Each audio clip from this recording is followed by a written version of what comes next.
So it's an election year, and every election year, the left always has this ongoing debate, and it's never really solved. And it's but basically the question: should we or should we not vote for the lesser of two evils?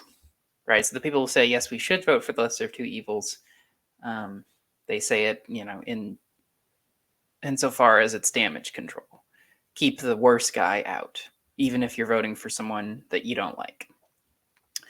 Um, Then the people who say, you shouldn't vote for the lesser of two evils say that, well, that encourages the Democratic Party to um, not get better, not improve, um, not allow for more progressive candidates to enter the ring.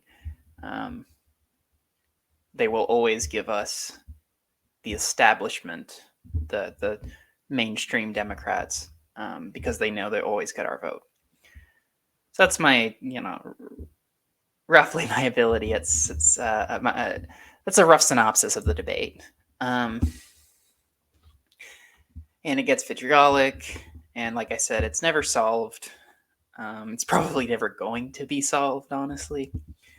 Um, I've found myself smack dab in the middle between um, these perspectives because I don't think it's an either or thing. Um, so I do think when push comes to shove, um, people should vote for the lesser of two evils. Um, just through pure utilitarian calculus, I guess you could say.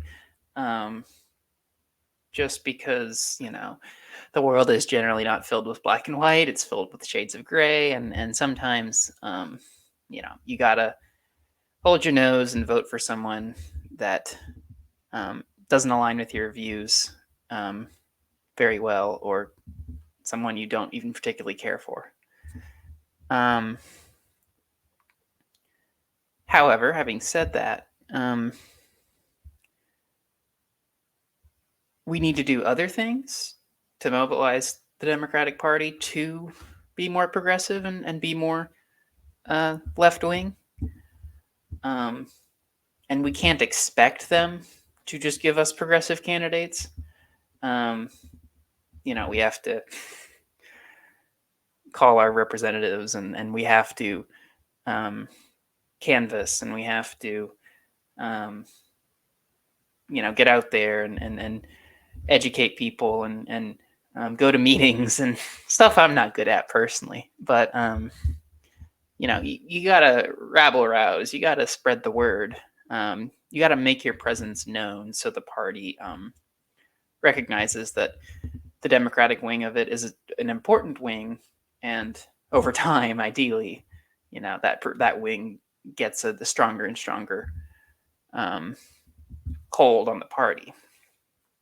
So we can't just be like, okay, I'm going to vote for the lesser two evils every year, then call it a day. That's the extent to my political activism. We did it, boys.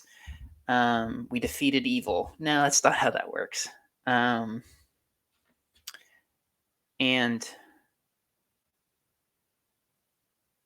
I mean, there's a pointed side, I think, to the people who say, yeah, the anti-establishment types, I think,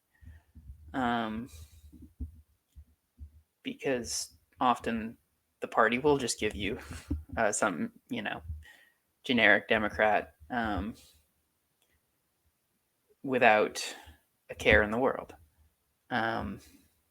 So voting for the lesser two evils, it's kind of a necessity, but it's not the be all end all. So as for the upcoming election, I've been I'm always in a debate with myself every election year, not because it's not a question about Democrat versus Republican, but a question about do I vote Democrat? Do I vote Green? Do I abstain? Whatnot. So like in 2020, for example, I did vote for the Green Party. I voted for Howie Hawkins because I knew Joe Biden's voting record, and I didn't like it.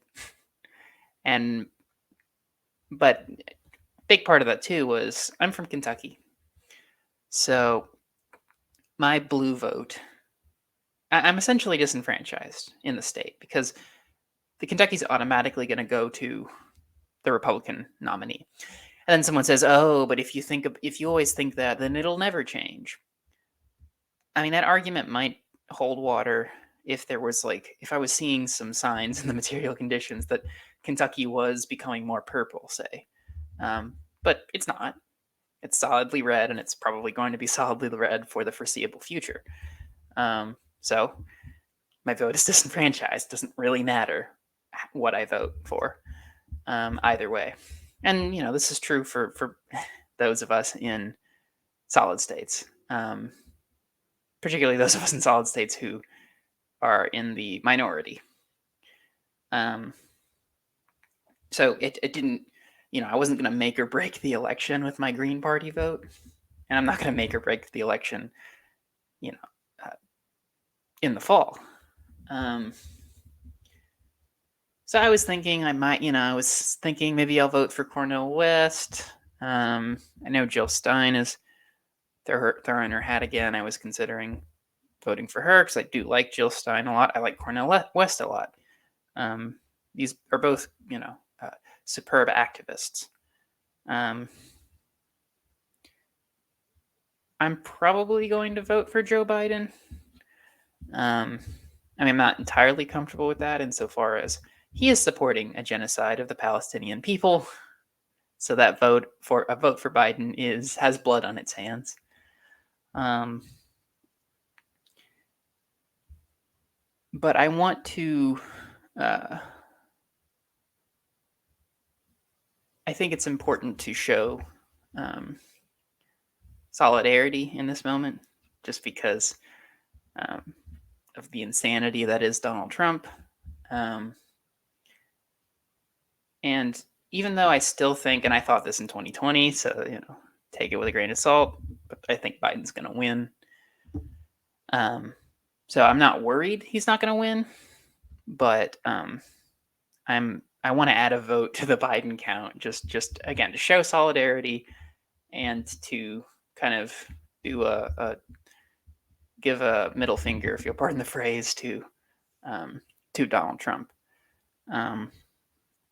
And if you're in a swing state, you should vote for Joe Biden. You should vote for Joe Biden. A vote in a swing state for Donald Trump is inexcusable. And even abstaining is inexcusable because there you could potentially have a more tangible effect. And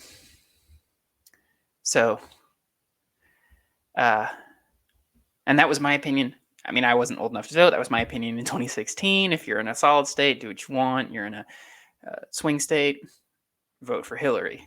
2020, in your solid state. If you're in a solid state, do what you want. If you're in a swing state, vote for Joe Biden.